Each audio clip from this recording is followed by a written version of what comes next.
하나님 말씀 묵시겠습니다. 하나님 말씀 욥기 42장 1절부터 마지막 절까지입니다. 욥기 마지막 장 전체 내용을 한번 읽도록 하겠습니다. 욥기 42장 1절부터 17절까지 저와 여러분이 한 절씩 교독하겠습니다. 1절 말씀입니다. 욥이 여호와께 대답하여 이르되 주께서는 못하실 일이 없사오며 무슨 계획이든지 못 이루실 것이 없는 줄 아오니 무지한 말로 이치를 가리는 자가 누구니까 나는 깨닫지도 못한 일을 말하였고 스스로 알 수도 없고 헤아리기도 어려운 일을 말하였나이다. 내가 말하겠사오니 주는 들으시고 내가 주께 묻겠사오니 주여 내게 알게 하옵소서. 내가 주께 대하여 귀로 듣기만 하였사오나 이제는 눈으로 주를 배움나이다. 그러므로 내가 스스로 거두어드리고 티끌과 제 가운데서 회개하나이다. 여호와께서 욥에게 이 말씀을 하신 후에 여호와께서 대만 사람 엘리바스에게 이르시되 내가 너와 내 두 친구에게 노하나니 이는 너희가 나를 가리켜 말한 것이 내 종 욥의 말같이 옳지 못함이니라. 그런즉 너희는 수소 7과 순양 7을 가지고 내 종 욥에게 가서 너희를 위하여 번제를 드리라. 내 종 욥이 너희를 위하여 기도할 것인즉 내가 그를 기쁘게 받으리니 너희는 우매한 만큼 너에게 갚지 아니하리라. 이는 너희가 나를 가리켜 말한 것이 내 종 욥의 말 같이 옳지 아니함이라. 이에 대만 사람 엘리바스와 소아 사람 빌닷과 나아마 사람 소발이 가서 여호와께서 자기들에게 명령하신 대로 행하니라. 여호와께서 욥을 기쁘게 받으셨더라. 욥이 그의 친구들을 위하여 기도할 때 여호와께서 욥의 공경을 돌이키시고 여호와께서 욥에게 이전 모든 소유보다 갑절이나 주신지라. 이에 그의 모든 형제와 자매와 이전에 알던 이들이 다 와서 그의 집에서 그와 함께 음식을 먹고 여호와께서 그에게 내리신 모든 재앙에 관하여 그를 위하여 슬퍼하며 위로하고 각각 캐시타 하나씩과 금고리 하나씩을 주었더라. 여호와께서 욥의 말년에 욥에게 처음보다 더 복을 주시니 그가 양 4,000마리와 낙타 6,000과 소 1,000겨리와 암나귀 1,000을 두었고 또 아들 7과 딸 3을 두었으며 그가 첫째 딸은 여미마라 이름하였고 둘째 딸은 그시아라 이름하였고 셋째 딸은 게렌합북이라 이름하였으니 모든 땅에서 욥의 딸들처럼 아름다운 여자가 없었더라. 그들의 아버지가 그들에게 그들의 오라비들처럼 기업을 주었더라. 그 후에 욥이 140년을 살며 아들과 손자 4대를 보았고 함께 갑니다. 욥이 늙어 나이가 차서 죽었더라. 아멘. 오늘 내용은 먼저 데이비드 아킨슨이라는 신학자가 욥기 강해서를 썼는데 제가 그 책에서 아주 좋은 내용들이 너무 많아서 그 책을 조금 요약 정리해서 거기에 이제 제가 말씀을 좀 깨달은 부분들을 여러분과 함께 나누도록 그렇게 하겠습니다. 교재 공간이 좁아서 제가 욥기 강의 제일 서론 부분에 대한 내용을 먼저 나누면요.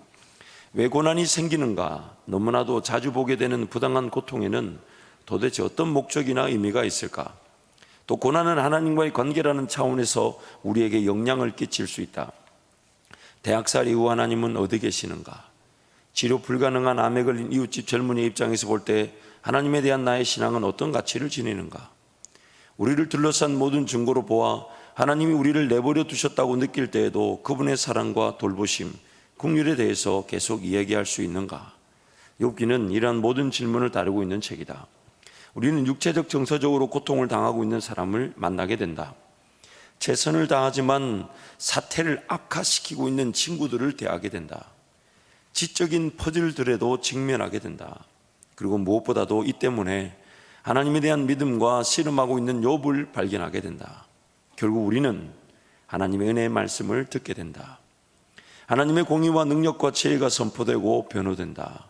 욥의 순례 여행은 축복으로 끝이 난다. 그러나 거기에 도달하기까지 수많은 고난의 장을 통과하는 욥의 개인적인 여행이 자리 잡고 있다. 데이비드 아킨슨이라는 분의 욥기 강의 서론 부분에 나오는 내용입니다. 그래서 욥기를 통한 7가지 메시지를 그분이 잘 정리하셨는데 그걸 먼저 살펴보고 난 다음에 욥에 대한 말씀을 좀 더 살펴보려고 합니다. 그래서 욥기를 통한 7가지 메시지, 첫째로 하늘과 땅에는 우리가 일찍이 꿈꿔온 것보다 많은 것이 존재한다. 욥은 아무것도 모르는 채 하나님의 계획 안으로 끌려 들어가고 있다. 신앙생활에는 하나님의 신비 가운데 맡겨야 하는 수수께끼와 불확실하고 모호한 일이 있다. 참 간략하지만 내용이 명확하죠. 그래서 그 내용들 제가 한번 그 책에는 구체적인 내용이 나오지 않지만 이 우리가 모르는 훨씬 더 넓은 세계, 더 우리가 모르는 그러나 분명히 존재하고 있는 그 상황에 대해서 제가 몇 가지로 정리해 봤는데, 첫 번째는 이스라엘 땅이 아닌 지역에서 하나님께서 택하신 자들이 하나님을 예배하고 섬기며 존재하고 있었습니다. 그래서 욥기서 1장 1절 3절에 보면 우스 땅이라는 표현과 동방 사람이라는 그 욥의 지역을 말씀하고 있죠. 이스라엘 백성들이 형성되기 전인지 혹은 형성된 이유인지에 대해서는 이 저자와 욥기의 시기에 대해서는 학자들 간에 의견이 분분합니다. 그러나 분명한 것은 이 동방 땅, 또 우스라는 그 지명을 우리에게 얘기해 주면서 욥이라는 자가 이 이스라엘 땅이 아닌 다른 지역에서 하나님을 섬기는 자로 하나님과 함께 동행하는 그 모습을 우리에게 전하고 있다는 것이죠. 두 번째는 이 사탄의 활동과 그 배경입니다. 욥기를 통해서 그 사탄의 활동과 그 배경이 좀 더 명확하게 표현되고 있는데, 1장 6절에 12절 말씀 보면 한 절씩 교독할게요. 하루는 하나님의 아들들이 와서 여호와 앞에 섰고 사탄도 그들 가운데 온지라. 여호와께서 사탄에게 이르시되 내가 어디서 왔느냐? 사탄이 여호와께 대답하여 이르되 땅을 두루 돌아 여기저기 다녀왔나이다. 여호와께 사탄에 이르시되 네가 내 종 욥을 주의하여 보았느냐? 그와 같이 온전하고 정직하여 하나님을 경외하며 악에서 떠난 자는 세상에 없느니라. 사탄이 여호와께 대답하여 이르되 욥이 어찌 까닭 없이 하나님을 경외하리이까? 주께서 그와 그의 집과 그의 모든 소유물을 울타리로 두르심 때문이 아니니까. 주께서 그의 손으로 하는 바를 복되게 하사 그의 소유물이 땅에 넘치게 하셨음이니이다. 이제 주의 손을 펴서 그의 모든 소유물을 치소서. 그리하시면 틀림없이 주를 향하여 욕하지 않겠나이까? 함께 갑니다. 여호와께서 사탄에게 이르시되 내가 그의 소유물을 다 네 손에 맡기노라. 다만 그의 몸에는 내 손을 대지 말지니라. 사탄이 곧 여호와 앞에서 물러가니라. 또 2장 1절에서 7절 말씀 보면 이 사탄의 고소 또한 이 비난이 좀 더 한층 더 심화되는 장면이 나옵니다. 2장 1절 7절도 교독하면요, 또 하루는 하나님의 아들들이 와서 여호와 앞에 서고 사탄도 그들 가운데 와서 여호와 앞에 서니. 여호와께서 사탄에게 이르시되 내가 어디서 왔느냐? 사탄이 여호와께 대답하여 이르되 땅을 두루 돌아 여기저기 다녀왔나이다. 여호와께 사탄에 이르시되 네가 내 종 욥을 주의하여 보았느냐? 그와 같이 온전하고 정직하여 하나님을 경외하며 악에서 떠난 자가 세상에 없느니라. 네가 나를 충동하여 까닭없이 그를 치게 하였어도 그가 여전히 자기 온전함을 굳게 지켰느니라. 사탄이 여호와께 대답하여 이르되 가죽으로 가죽을 바꾸오니 사람이 그의 모든 소유물로 자기의 생명을 바꾸올지라. 이제 그 주의 손을 펴서 그의 뼈와 살을 치소서. 그리하시면 틀림없이 주를 향하여 욕하지 않겠나이까? 여호와께서 사탄에게 이르시되 내가 그를 내 손에 맡기노라. 다만 그의 생명은 해하지 말지니라. 함께 갑니다. 사탄이 이에 여호와 앞에서 물러가서 욥을 쳐서 그의 발바닥에서 정수리까지 종기가 나게 한지라. 아멘. 그래서 내용을 이어서 가면요, 사탄의 활동은 하나님의 결정 안에서 제한적입니다. 하나님이 허락하지 않으시면 그 어떤 사탄의 활동도 용납되지, 허용되지, 허락되지 않습니다. 그러나 두 번째, 사탄의 활동은 우리의 죄로 인해 발생한 것입니다. 사탄이 활동할 수 있는 근거가 되는 것은 하나님의 결정이 아닌 우리의 죄로 인한 것인데, 그럼에도 불구하고 사탄의 활동은 하나님의 주권적인 그런 결정 안에서 제한적으로 활동할 수 있다는 것이죠. 하나님이 허락하지 않으시면 사탄은 활동할 수가 없습니다. 그러나 사탄이 활동하게 된 것은 우리 죄로 인한 것이죠. 우리 죄. 그래서 세 번째, 사탄의 활동은 타락한 죄인들의 욕심과 정욕을 근거로 합니다. 사탄의 활동의 그런 근거, 무대가 되는 것은 타락한 사람의 정욕과 욕심입니다. 거기다가 그것을 통해 미혹하기도 하고요, 마귀는 잘못된 그리고 욕심의 소리, 유혹의 소리를 던져넣기도 하고요. 그리고 우리가 얼마나 그 욕심과 정욕에 사로잡혀 있는지, 3년 넘게 예수님을 따랐던 가룟 유다도 예수를 팔려는 그 생각, 마귀가 던지는 예수를 팔아라 라는 그 생각을 덥석 붙들더라는 겁니다. 사탄의 활동의 근거는 이 타락한 우리의 욕심과 정욕을 무대로 근거로 삼고 있습니다. 그리고 사탄의 활동은 고소 비난하는 것입니다. 고소 비난하는 것입니다. 근데 하나님은 이 사탄의 활동을, 하나님께서 그 백성과 어떻게 함께하고 계시며, 또한 그 사탄의 활동이 비록 그가 힘을, 권세를 가진 것처럼 보이지만은, 그래서 하나님이 허용하고 허락했지만은 하나님의 백성들을 붙들고 계신 하나님의 능력이 그 사탄의 활동을 다 이겨내게 되더라는 것입니다. 이겨내게 되더라는 것이에요. 두 번째로, 7가지 메시지 중에 두 번째는 부적절한 설교에 대한 경고가 있다. 비록 그것이 진리를 전하는 것이라 할지라도 말이다. 만일 우리가 미리 결정한 원리를 가지고 사람들에게 다가가 그들을 우리가 짠 틀 안에 억지로 쑤셔 넣는다면 우리는 결코 그들을 돕지 못할 것이다. 누구에 대한 이 메시지냐면 친구들에 대한 자세를 얘기하는 거예요. 그래서 내용을 요약하면요, 욥을 돕고자 한 친구들은 도리어 그들이 하나님 앞에서 죄를 짓는 어처구니 없는 결과를 낳고 말았습니다. 욥이 당한 일로 인해 친구들이 너무 안타까워 왔다가 그 친구들이 그냥 말 안 하고 가만히 있었으면 괜찮았을 텐데 뭔가 나름 이렇게 판단하고 결정하고 욥을 돕는다는 말, 그리고 하나님을 변호한다는 그 말이 욥에게 상처를 주고 나중에 하나님 앞에서는 이 회개해야 될, 또 욥의 용서의 기도로 회복되어야 될 그 은혜가 필요한 것으로 드러나게 되죠. 그래서 하나님의 원대한 계획과 인도하심과 뜻을 온전히 이해하지 못하는 고난의 당사자와 그 친구들과의 대화를 통해 하나님을 온전히 의지해야 함을 깨닫게 됩니다. 그 사람에게 위로가 필요한 말도 성령 하나님만이 알고 계시고 그 위로가 어떻게 전달되어져야 될지도 성령 하나님만이 알고 계시고, 또한 말을 전하는 자뿐만 아니라 듣는 자도 하나님이 마음을 만져주셔야만이 위로의 말이 전해지기도 하고 그것이 통용되기도 하고, 말이 좀 어눌해도 하나님이 듣는 자의 마음을 사로잡고 있으면 그 말이 어눌한 것도 다 이 쓰임을 받을 수 있지만, 아무리 분명한 말, 진리의 말, 위로의 말이라도 듣는 자의 마음이 열려져 있지 않으면 욕먹습니다. 그렇죠. 불편한 말이 되어버리죠. 그 모든 것들이 결국 이 욥과 친구들의 대화 가운데 하나님이 말씀하시는 것은 너희들이 과연 알고 한 얘기냐. 그런데 특히 데이비드 와킨스는 이렇게 얘기합니다.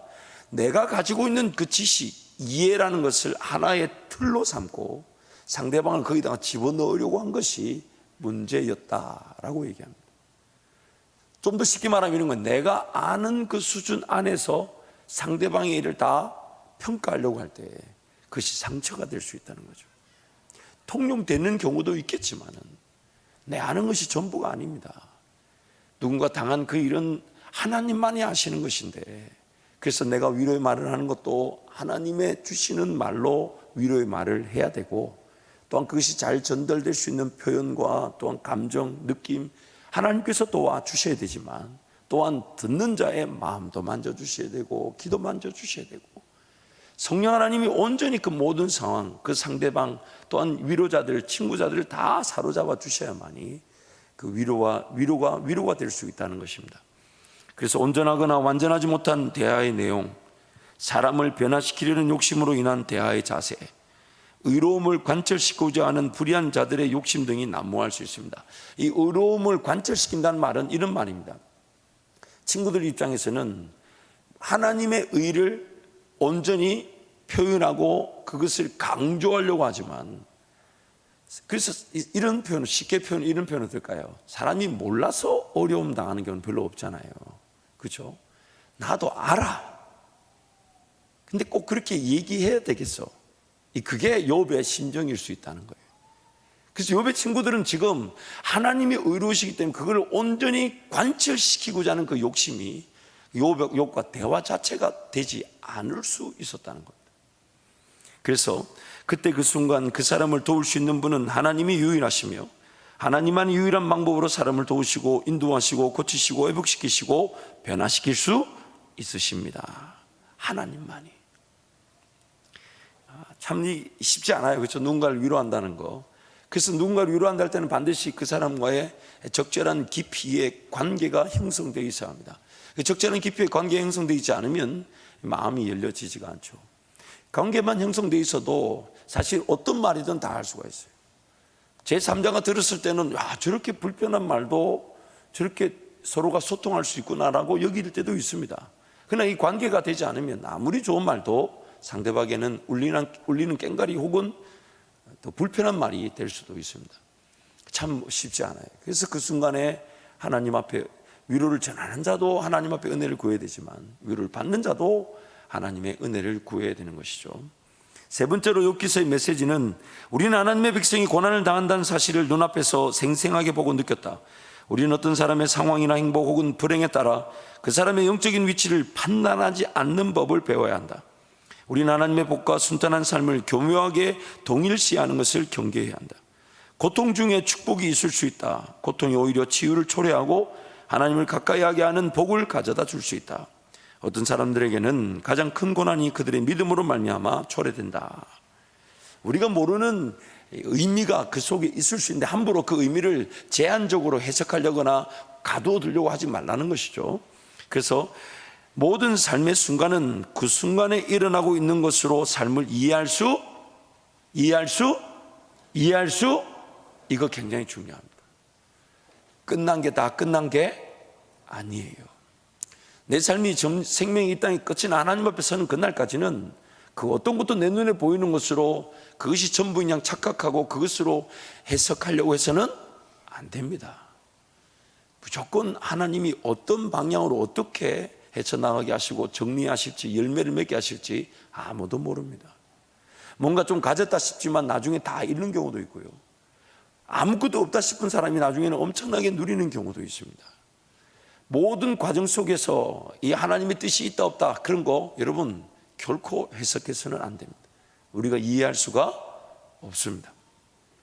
모든 삶의 내용은 과정이기에 있다 없다 혹은 섰다 서지 않았다 등으로 판단할 수 없습니다. 모든 삶은 과정입니다.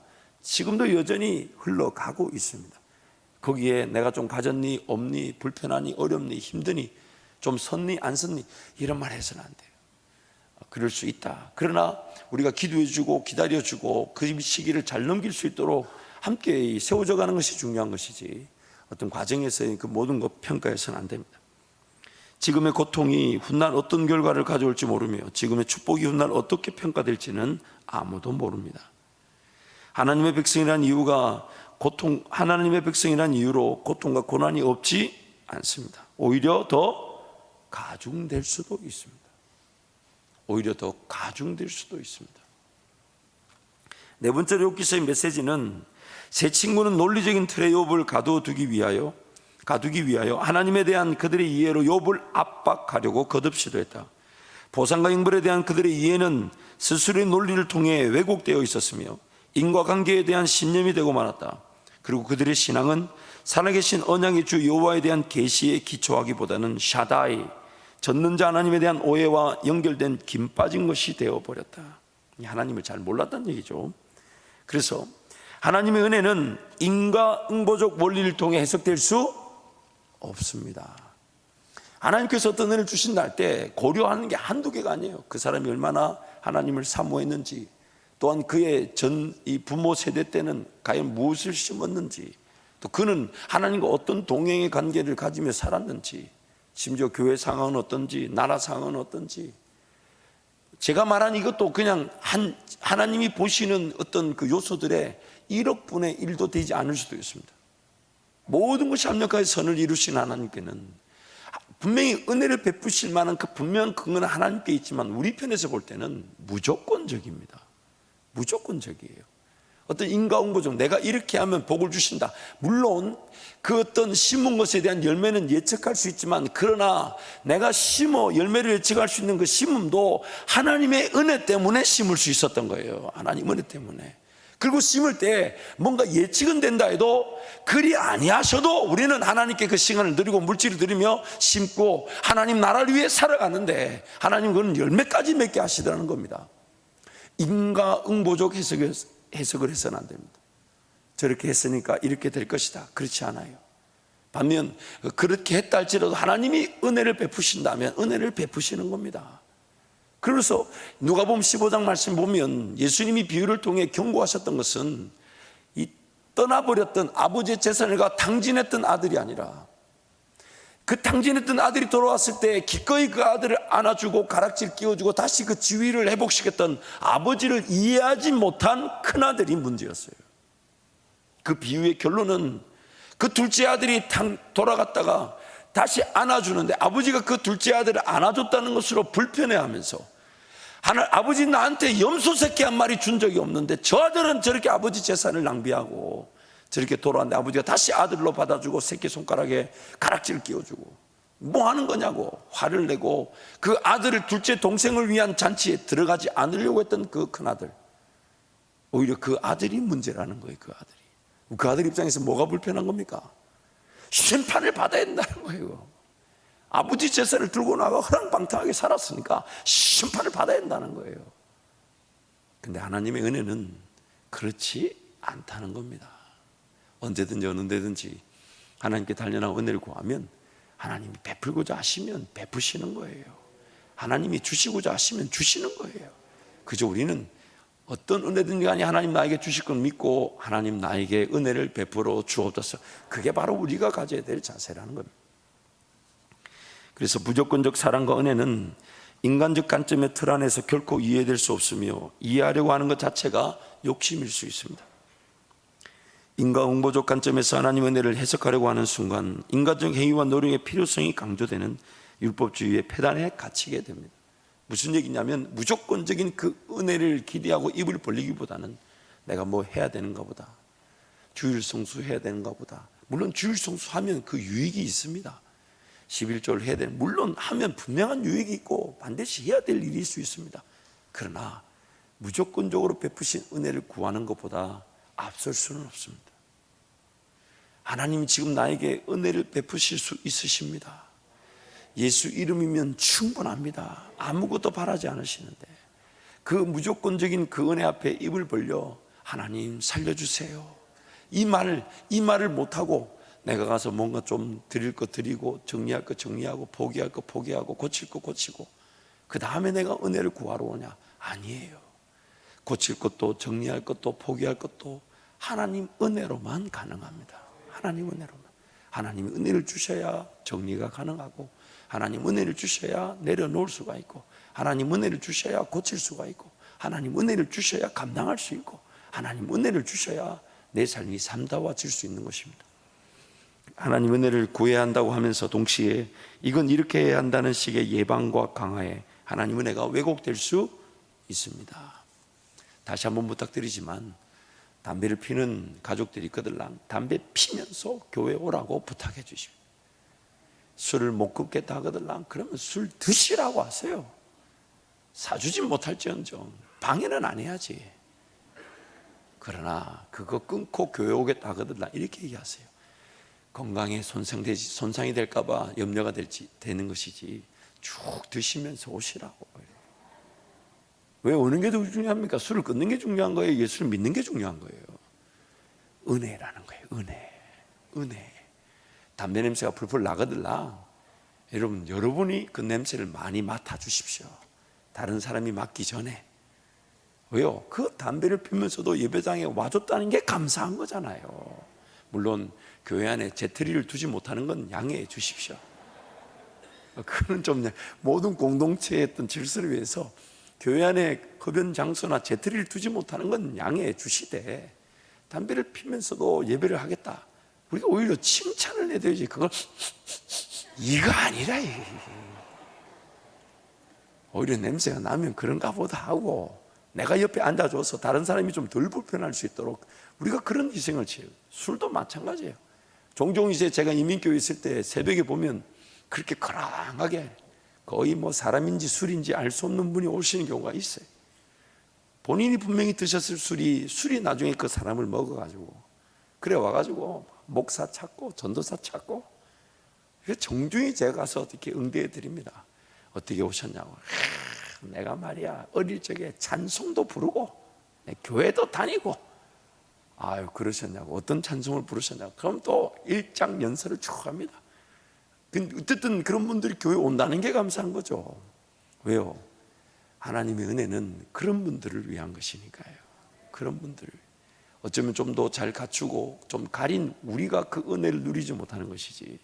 그래서 복음서 말씀 보면 하나님을 만난 사람들은 자기의 어떤 연약함, 부족함, 질병 그런 고질적인 문제들을 가지고 하나님 앞에 예수님 앞에 토로했을 때 다 고침받고 치유받고 회복되어졌는데 오히려 끌려다녔던 그 군중들은 주님을 제대로 만나지 못했을 것입니다.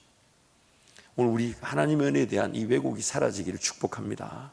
물론 예방을 하고 강화되어야 될 시 강화되는 것이 분명히 유익합니다. 유익할 수 있지만 그러나 하나님의 은혜를 누리는 일에는 그 어떤 것도 조건적으로 제시될 수 있는 것은 없다는 것입니다. 욥의 친구들은 욥이 무언가 잘못한 것이 있기 때문에 고통을 당했을 것이라는 인과응보적 관점에서 해석하려고 했던 누를 범했던 것입니다. 인과응보적 관점에서 욥이 너 분명히 뭐 잘못한 게 있다, 그러니까 이런 심판을 당하는 거다라는 그 관점 자체가 바로 그 은혜를 왜곡시켰다는 것이죠. 다섯째 메시지는 야고보는 너희가 욥의 인내를 들을 거라고 쓰고 있다. 여기에 자신의 양심의 소리에 귀를 기울이고 역경에 굳게 버텨온 사람이 있다. 하나님의 영으로 그 필요에 따라 교육받은, 이것이 틀림없이 여호와께서 욥에게 질문하셨을 때 일어나고 있었던 일이었을 것이다. 교육받은 양심의 소리는 무시되어서는 안 된다. 이 말이 조금, 이 번역이 좀 어려운데, 그래서 제가 내용을 조금 풀이해 보면요, 욥이 인내할 수 있었던 이유는 바로 하나님께서 그와 함께 동행하심을 통해 욥을 붙들고 계신 것이었습니다. 이게 하나님은 자신 있었던 거예요. 여러분 잊지 마세요. 어떤 어려움이나 아픔을 겪든지 간에 그 가운데 우리는 능력이 없지만 하나님이 나를 붙들고 계시기 때문에 넉넉히 이겨내게 되는 것입니다. 안 믿어지고요, 정말 어떻게 될지 모르고 막 이 마음이 요동을 치는데 도저히 지켜지지가 않습니다. 여러분, 우리가 신앙생활 해보면 느끼는 게 있어요.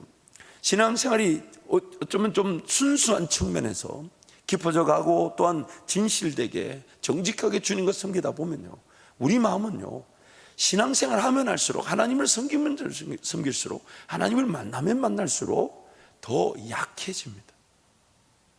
나 자신의 추악함과 더러움을 더 많이 발견하게 되고, 내 연약함과 이 어리석음이 더 많이 나타나게 되고요, 마음이 더 무너지기가 쉽습니다. 제가 한밭제일교회 오기 전과 지금 오고 나서의 제 마음 상태를 보면 마음은 없어졌다 해도 과언이 아니에요. 다 여러분 덕택이에요.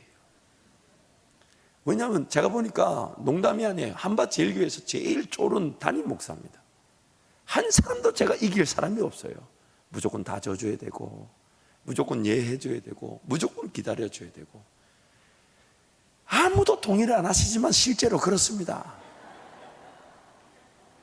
무슨 얘기냐면요, 하나님 그분과 동행하다 보면 우리 연약함, 부족함은 더 많이 나타나게 되어 있어요. 그리고 오히려 마음이 더 약해집니다. 정말 내가 이거 실수한 거 아닐까, 이거 죄진 거 아닐까.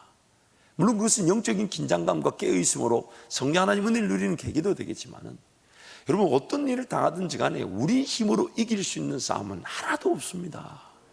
하나님이 사탄의 그 모든 공격을 허락하셨던 것은 하나님께는 자신감이 있었던, 그게 뭐냐면 욥이 이길 것이란 자신감이 아니라 하나님이 욥을 붙들고 계신다는 그 자신감이 너 한번 해봐라 라고 허용하셨던 것이에요. 그래서 슬픔과 고통을 이겨낼 수 있었던 이유는 욥이 하나님과의 동행을 통해 하나님을 배우고 경험하였기 때문입니다. 양심의 소리, 즉 내 안에 있는 성령 하나님과의 동행을 통해 배우고 확신한 일에 거하여 믿음으로 순종하는 은혜가 나의 삶을 어떻게 한다고요? 지켜주는 거죠. 근데 물론 이 지켜준다는 말도 하나님을 의지한다는 말이지 나에게 능력이 있다는 얘기는 아니에요. 그래서 고통과 고난을 당할 때에 나와 함께 하시는 하나님의 음성과 인도하심만을 기대하고 사모할 때 반드시 인내의 은혜를 누리게 됩니다.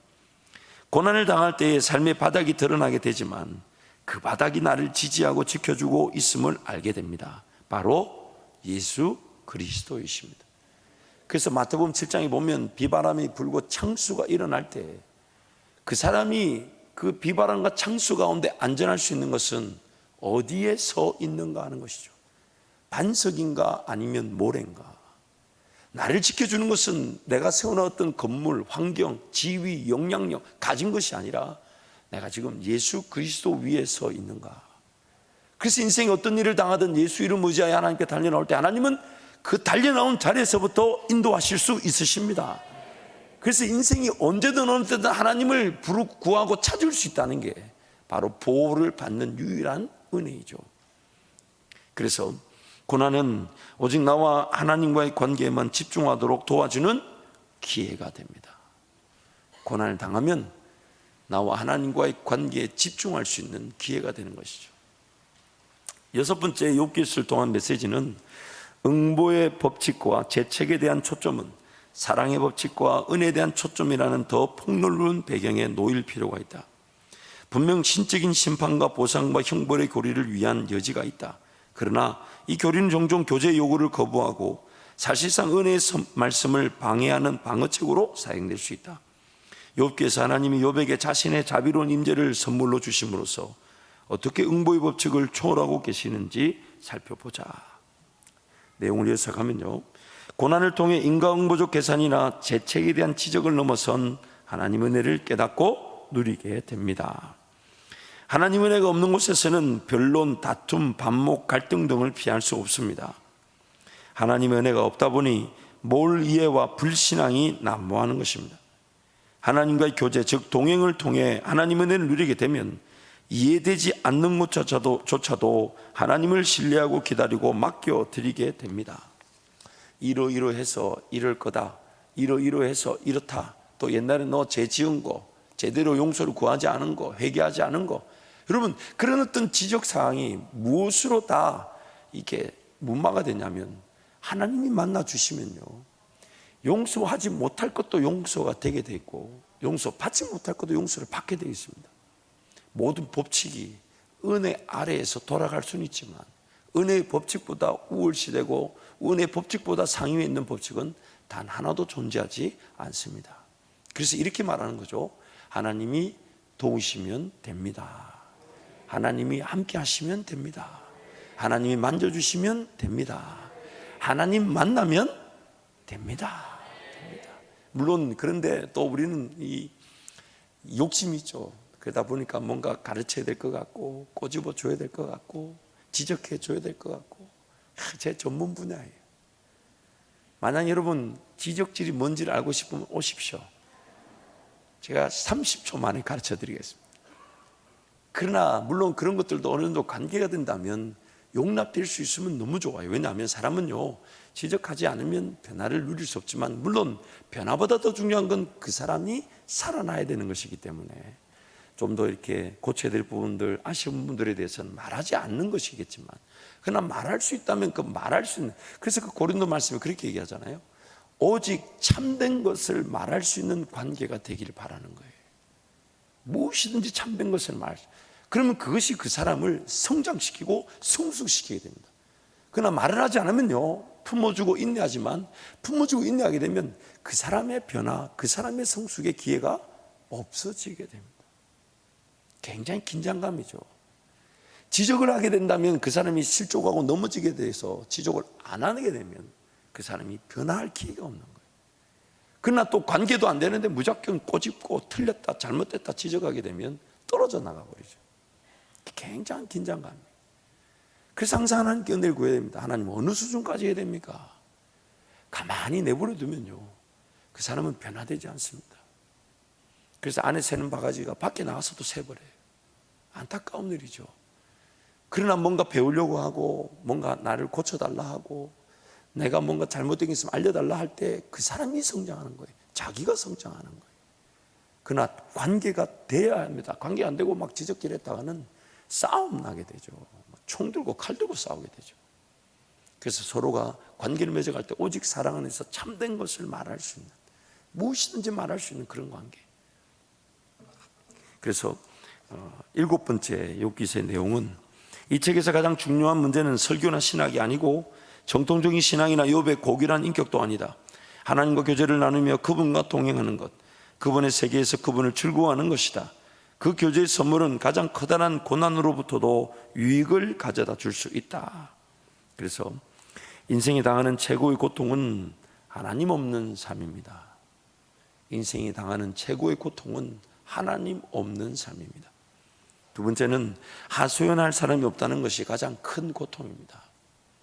하나님께 달려나와 하소연하고 나를 위해 기도해 줄 사람들에게 하소연할 수 있는 것, 그게 바로 은혜죠. 인간적 계산과 판단은 자유가 아닌 부담과 억압만 줄 뿐입니다. 그 욥의 친구들이 가졌던 그 생각, 계산, 판단은 뭔가 자유를 주고 위로를 준다기보다는 억압과 부담을 줄 뿐이었죠. 모든 것을 다 이해하고 깨닫지 못하는 인생은 하나님과의 교제로만 온전해질 수 있습니다. 뭔가 이해되지 않으면요, 하나님께 달려와 얘기할 때 하나님이 이해시켜 주실 수 있고요, 혹은 하나님이 만져주심만으로도 내 이해되지 않는 것에 대해서 인내할 수 있는 게 은혜입니다. 하나님 그렇게 하시더라고.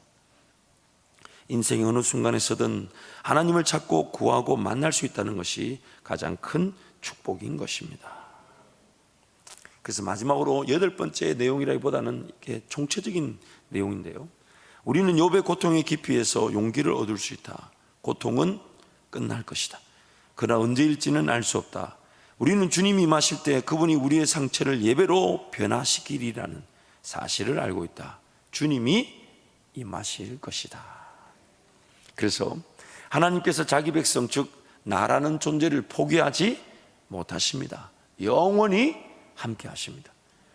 지금은 이해할 수 없다고 해도 지금의 고통과 고난은 반드시 하나님의 은혜로 지나가고 이겨내게 될 것입니다. 하나님 은혜로 지나가고 이겨내게 될 것입니다. 반드시 웃을 날이 있습니다. 여러분 너무 쓰시는데 집중하지 마시고, 참 이게 안 나눠드리기도 그렇고 또 안 나눠드리면 또 너무 또 니 혼자 떠드는 것 같아서, 여러분 생각해 보세요. 제가 이전에 한번 그런 간증을 한 적이 있는데, 제가 신학을 이제 군대 제대하고 나서 복학을 하고 신학교 복학을 하고 이제 하나님께서 저를 만나 주셔서, 순전히 우리 어머니 기도 때문인 것 같아요. 우리 어머니 기도 때문에 하나님 만나고 나서 이제 하나님께 따져 묻듯이, 하나님 이렇게 도우시면 내가 하고 안 그러면 나 안 갑니다. 그렇게 10년쯤 살았죠. 어쨌든 그 10년쯤에는 언젠가 또 학비 주시면 다니고 안 주시면 나 오늘부터 그만둡니다 이 말을 해야 되는데 못했던 게, 10년 동안 이렇게 살았는데 밖에 나가 뭐 하겠나 싶어서 그때 하나님께 살려달라고 기도했던 것 같아요. 아무튼 그때 이제 기도 제목 중에 하나가 이런 게 있었어요. 하나님, 저도 이 홍성입니다. 홍성, 여기 충남 홍성이죠. 홍성에 당시에 예수전도단에서 우리나라에 처음으로 그 제가 다녔던 DTS 프로그램이 이 충남 홍성에서 시작이 됐어요. 그래서 우리 선배 한 사람이 그 길을 1기를 갔다 왔는데, 제가 그 선배를 알거든요. 근데 그 6개월 훈련을 받고 한 사람이 완전히 달라졌어요. 얼굴도 잘생겨져 봤더라고요. 진짜예요. 제가 그 인물을 아는데, 그러니까 여러분 예수 잘 믿으면 얼굴 잘생겨집니다. 아이, 믿음대로 될지어다. 진짜입니다. 제 얼굴도 그러했고, 제 그 사람 얼굴도 아는데 색깔이 달라졌어요. 아마 이 무슨 호르몬 체계가 바뀌었는지. 그런데 말하는 모든 말이 다 성령 충만이에요. 근데 제가 그 얘기를 들으면서 나도 가고 싶다 이런 생각이 들었어요. 그래서 기도했어요. 하나님, 나도 보내주십시오. 나도 보내주십시오. 근데 이상하게 그 기도는 안 보내주시면 나 신학 안 합니다 이렇게는 안 했던 것 같아요.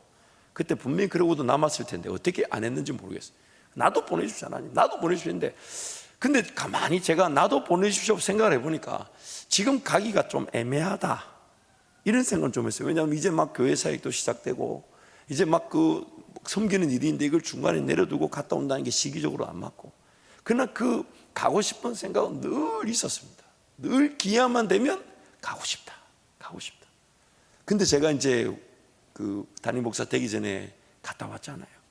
그때 그 하와이에 첫 번째 새벽에 기도하러 다 가서 하와이 이제 와서 무사히 잘 도착해서 감사합니다 했는데, 그때 하나님이 20년 전 제 기도를 기억나게 하셨어요. 그러면서 저한테 던져진 질문이, 그때 DT에서 홍성에 가는 게 좋겠냐, 지금 자식 셋 때리고 5시 하와이 오는 게 더 좋겠냐. 이렇게 비교가 되니까 제가 그 자리에서 너무 감사하긴 한데 한편으로 야, 하나님 별걸 다 기억하고 계시는구나. 물론 제 스스로가 던진 질문입니다만은, 보세요. 그 하나님의 그 응답하심은 반드시 이루어질 것인데, 그 지나가는 과정 속에 우리는 이것저것 따지면서 불편하게 여길 수 있더라는 거죠. 왜 안 들어주시냐, 왜 안 나타나냐, 왜 나에게만 이러시냐. 여러분, 우리 억울해하지 마시고 답답해하지 마시고, 하나님 이 상황도 하나님은 다 알고 계실 테니까, 하나님 제가 이 상황 하나님 의지에서 잘 이겨낼 수 있고 잘 인내하고 하나님 예배하고 기도하면서 넉넉히 지나갈 수 있도록 하나님 은혜를 베풀어 주옵소서. 그게 우리가 가져야 될 욥기를 통한 자세라는 것이죠. 그래서 고통과 고난을 당할 수밖에 없는 인생을 건져내어 주셔서 하나님의 영광의 기회로 삼아 주십니다. 그러나 그 고통과 고난은 하나님이 만드신 게 아니라 누가 만든 겁니까? 우리가 만든 거예요, 우리가. 그래서 D, 하나님의 백성들은 고통의 결과를 다 알고 그 고통의 과정을 지나게 됩니다. 즉 하나님께서 함께 하셔서 건져내어 주심으로 하나님께 영광이 되는 은혜와 복을 누리는 것입니다. 우리는 어떤 고통을 당하든지 간에 그 결과를 알고 있습니다. 그 결과가 뭡니까? 물론 지금 당하는 그 고통, 그 무게감 때문에 좀 힘들고 지치고 쓰러져 있을 수 있습니다. 그러나 잊지 마십시오. 하나님이 나를 포기하지 않으세요. 하나님. 내가 하나님을 찾지 않는 거 보여도 하나님은 나를 포기하지 않으시니까 지금 이 모든 어려움, 문제, 고통은 반드시 하나님이 나를 붙들고 지나가는 과정일 뿐이며, 그리고 그 고통의 결과는 무엇입니까? 그 고통으로 인하여 나는 하나님을 더 깊이 만나게 될 것이지만 하나님은 나를 통해 영광을 받으실 것이라는 것이, 그 고통의 결과는 이미 확정되어져 있습니다. 확정되어져 있습니다. 그런데 우리가 너무 연약하고 부족하다 보니까 그렇게 고통의 결과가 확정되어 있음에도 불구하고 지나가는 과정 속에 지치고 실패와 좌절을 느끼고 또 낙심을 느낄 수가 있다는 것이죠. 그래서 제가 한번 고통과 고난의 두 얼굴이라고 한번 정리해 봤어요. 고통과 고난의 두 얼굴. 여러분 지금 다 옮겨 저걸 하지 마시고 집에 가면 유튜브로 다 보실 수 있습니다. 말씀의 은혜를 받으시기를 축복합니다. 그렇게 불이 났게 지금 이렇게 말하고 있는데도 그 얼굴 들었다 놨다 그렇게 지금 받아 쓰셔야 되겠습니까? 좀 눈치껏 하시고 한 사람한테 쿡쿡 찌르십시오. 당신이 오른쪽 거 써라, 내가 왼쪽 거 써라, 이래도 되잖아요. 그래도 목사가 마음이 좋아가 이렇게 시간을 들이고 있는 거라는 거 여러분 아셔야 됩니다. 보시면 유익하고 밝은 면이 있지만 또 힘들고 어두운 면이 있죠. 그래서 한 5가지, 물론 더 많을 수 있지만 제가 한번 묵상하면서 정리해 봤어요. 유익하고 밝은 면 이런 것입니다. 하나님께서 나를 어떻게 붙들고 계시는가가 드러나게 되죠. 그러나 어두운 면이 뭐냐면 아무것도 이해되지 않습니다. 누가 말해도 다 듣기 싫어요. 그냥 아무것도 이해 아마 하고 싶지 않을 수도 있어요. 어쨌든 이해되지 않아요. 또 유익하고 밝은 면은 하나님만이 유일한 소망임을 깨닫게 됩니다. 다 잃어도 하나님 날 붙들고 계시면 그것이면 충분하다는 걸 알게 되죠. 그게 알게 되죠. 그러나 또 힘들고 어두운 면은 그 누구도 도움이 되지 않습니다. 옆에 사람 한번 다시 봐주세요. 옆에 사람 한번 좌우로 한번 살펴봐 주세요. 도움이 될까요? 안 될까요? 그 말이라도 여러분 그래도 도움이 된다 해야지 또 그걸 고개 끄덕이고 있으면 어떡합니까? 그래도 우리 장로님들은 도움이 됩니다 이렇게 얘기하시는데, 그래서 장로님들이 되신 거예요 지금. 여러분 사람은 물론 도움을 줄 수 있으면 좋지만은 항상 기본적인 자세는 뭐냐? 하나님만이 도움이 되십니다. 하나님. 그래서 사람한테 말하지 마시고 하나님께와 토로하십시오. 하나님 살려주십시오. 하나님 회복시켜 주십시오. 하나님 내 마음을 붙들어 주십시오. 하나님 내 마음을 지켜 주십시오. 내 마음을 보호해 주십시오. 또한 이 유익하고 밝은 면은 삶을 사는 것에 대한 부담이 제거됩니다. 고통을 당하냐면 만사 그냥 살기가 싫어요? 좋아요? 이러면 어려움 당해보세요. 뭐 맛있는 거 먹으러 가자 하면 먹으러 가십니까? 안 가십니까? 그래도 가는 사람들이 있을 수는 있겠지만 그러나 여러분 고통을 당해보십시오. 먹는 게 귀찮아요. 그렇지 않아요? 조심하세요. 여러분 당할 수가 있어요.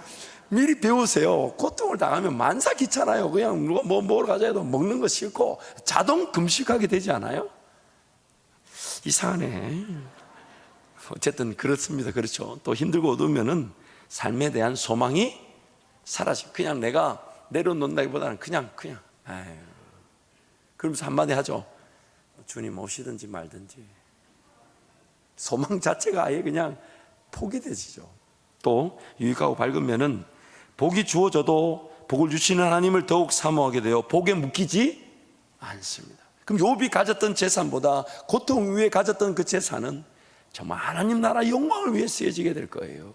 왜요? 그 고통을 통해 모든 것 다 잃어버려도 하나님이면 충분하다는 걸 욥이 배우게 됐지 않습니까? 그래서 욥에게 뭘 주든지 간에 그 복은 그 욥이 복에 묶이지 않는 은혜의 복이 되는 것입니다. 힘들고 어두운 면은 고통과 고난에 대한 뭐가 없다? 준비라는 없다. 참 자신만만해 할 수가 없어요.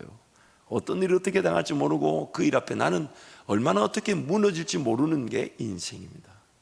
또한 마지막으로 유익하고 밝으면은 하나님께서 이겨내게 하신 경험으로 고난을 자청하고 뭐까지 한다고요? 사모하기까지 하죠. 참 굉장한 은혜죠. 그래서 그리스도의 남은 고난을 내 육체에 채우노라. 그 사도 바울의 고백. 저 고등학생이 아멘 해야 될 게 아니라 여러분이 해야 되는. 또 힘들고 어두우면은 고난 후 복이 주어진다 해도 고난이 달갑지가 않아요. 달갑지가 않습니다. 세 번째, 오늘 결론으로 하나님을 섬긴 것이 삶을 지키지 못합니다.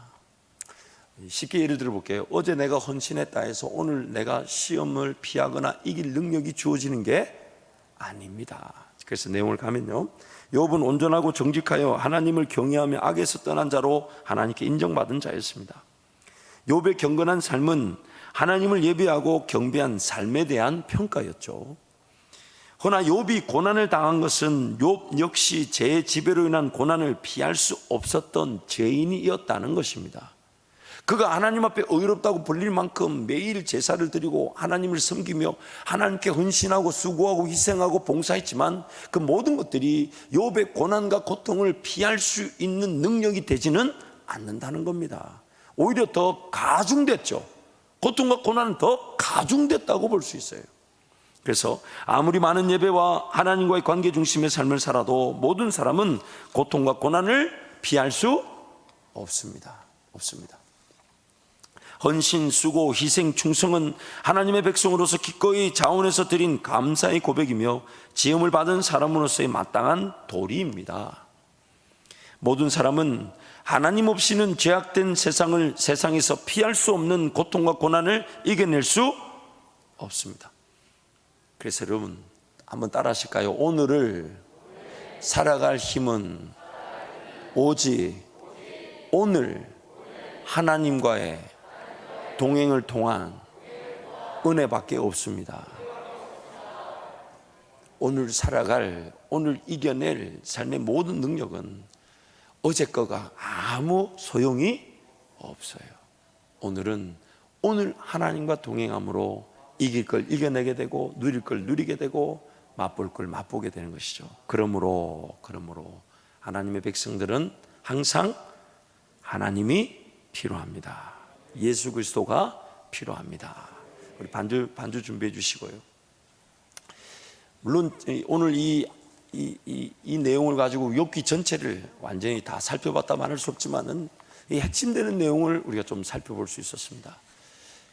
오늘 우리에게 주어진 삶의 자리는 하나님의 은혜면 충분한데 우리는 연약하다 보니까 하나님이 나를 붙들고 계신 그 손길이 어떤 고통과 고난에서도 이겨내게 된다는 걸 머리로는 알고 있지만 막상 당하는 고통과 고난 앞에 여지없이 무너지고 마는 죄인들입니다. 그럴 때 여러분 잊지 마십시오. 나를 위해 기도해주는 동력자들이 필요합니다. 나를 위해 기도해주는 동력자들. 그래서 항상 교회 공동체 안에 서로 사랑을 나누고 섬길 때에 그 사람에게 내가 허심탄회한 내 모든 걸 기도 제목으로 나눌 수 있는 지체로 서로 세워져 가야 되는 거예요. 그래야만이 그 어려움을 이겨낼 때 시간을 아끼게 되더라고요. 시간을. 그 어려움의 시간이 길어지지 않고 누군가 나를 위해 기도해 주는 그 시간으로. 그래서 만약 우리 어머니가 저를 위해 기도하지 않았다면 하나님 저를 만났던 그 시간 아마 지금도 언젠가의 시간으로 남아있을지도 모릅니다. 그러나 그 자식을 위해 가슴을 품고 기도하고 금식하며 은혜를 구했던 그것이 제게 하나님 그 순간에 저를 만나주신 은혜가 되었는데, 누군가 나를 위해 기도해주는 기도의 동력자들이 있다면 우리는 인생의 많은 시간들을 하나님을 더 섬기고 하나님을 더 예배하고 즐거워할 수 있는 시간으로 바뀌어질 수가 있습니다. 옆에 분들이 조금 불편하더라도 그래도 다 여러분 오시면서 소독하셨으니까 소독한 손길이 한번 잡으시면서 한번 그렇게 축복하십시다. 제가 당신을 위해 기도하고 있습니다. 우리 목사님들 나오시죠? 한 번 더 축복하십시오. 제가 당신을 위해 기도하겠습니다. 여러분, 물론 우리 서로 말을 할 수 있는, 위로의 말을 할 수 있는 관계라면 옆에 친구들처럼 그런 말을 해도 좋겠지만은, 그러나 중심은요, 내가 저를 위해 꼭 기도해 주고 그 누군가 어려움을 당했다 할 때 그를 위해 기도해주는 교회가 벌떼처럼 일어나가지고 마치 기도의 융단 폭격을 통해 그 사람을 보호하고 그 사람을 지킬 뿐만 아니라 우리의 기도를 통해 그 사람이 살아나는 은혜를 우리 모든 성도가 누리시기를 축복합니다. 우리 주선한 능력으로 우리 찬양하고 기도하는 시간 좀 갖겠습니다.